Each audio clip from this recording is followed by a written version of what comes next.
ओशो को बचपन से ही सवाल पूछने की आदत थी। वह कोई भी बात या धारणा बिना तर्क और जांच के स्वीकार नहीं करते थे। काम में रहते हुए भी वह अपने शिक्षकों से गहरे सवाल पूछते थे, जिन्हें अधिकांश लोग सामान्य रूप से नहीं पूछते। वह चीज़ों को सतही तौर पर मानने के बजाय उनकी गहराई में जाकर समझने की कोशिश करते थे। एक बार जब वह स्कूल में थे, तब शिक्षक ने कहा, ईश्वर सब कुछ जानता है, वह सर्वशक्तिमान है। ओशो ने तत्काल सवाल किया, यदि ईश्वर सब कुछ जानता है तो वह फिर मनुष्यों को परीक्षाओं में क्यों डालता है?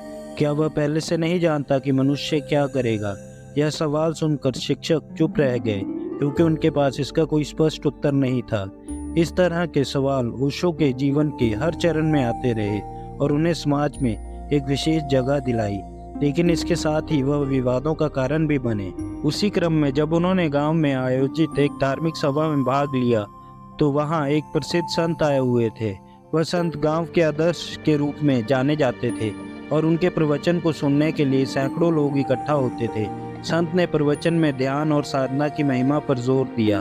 उन्होंने बताया कि ध्यान के माध्यम से ही ईश्वर की प्राप्ति संभव है और इसके बिना जीवन अधूरा है। उनका प्रवचन सुनकर सभी लोग संतुष्ट थे, लेकिन ओशो के मन में कई सवाल उभर आए। प्रवचन के बाद ओशो ने संत से सीधे सवाल किया, आप कहते हैं कि ध्यान में ईश्वर की प्राप्ति होती है, लेकिन क्या ईश्वर हर जगह मौजूद नहीं है?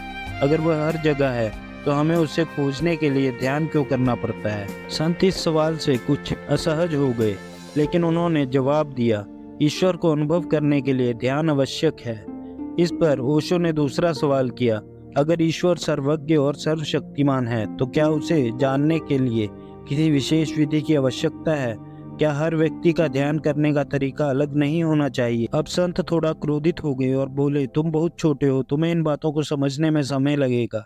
यह सब बातें ध्यान और साधना से ही समझ में आती हैं। ओशो ने आखिरी सवाल किया, तो क्या कोई एक निश्चित विधि है जिससे हर कोई ईश्वर को पा सकता है, या ईश्वर तक पहुंचने के रास्ते अलग अलग हो सकते हैं? यह सुनकर संत को लगा कि ओशो उनकी प्रतिष्ठा को चुनौती दे रहे हैं। उन्होंने ओशो को तर्कहीन कहा और सभा समाप्त कर दी।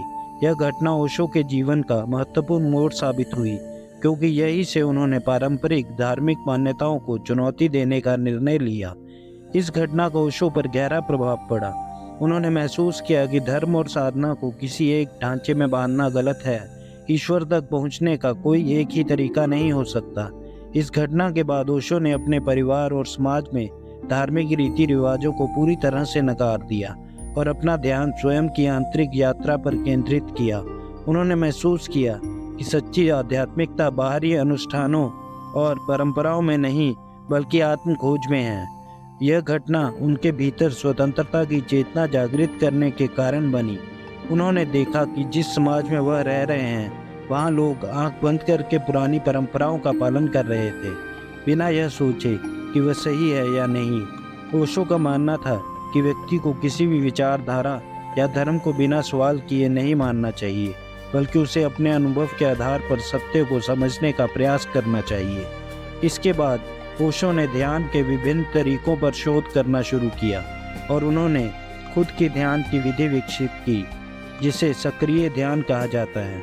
इससे पारंपरिक ध्यान विधियों की तुलना में अधिक गतिशीलता थी।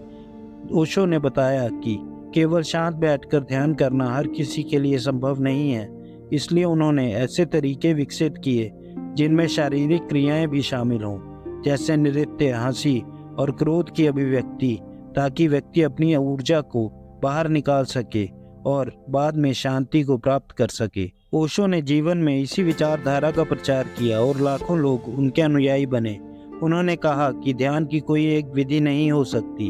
हर व्यक्ति के लिए ध्यान का तरीका अलग होता है और इसे अनुभव के माध्यम से ही समझा जा सकता है। तो दोस्तों, यह थी ओशो के जीवन की एक प्रेरणादायक कहानी। अगर आपको यह कहानी पसंद आई हो तो प्लीज़ इस वीडियो को लाइक करें, साथ ही साथ हमारे चैनल को सब्सक्राइब करके बेल आइकन भी प्रेस कर दें। आपसे मिलते हैं अगले वीडियो में ऐसे ही रोचक कंटेंट के साथ। धन्यवाद।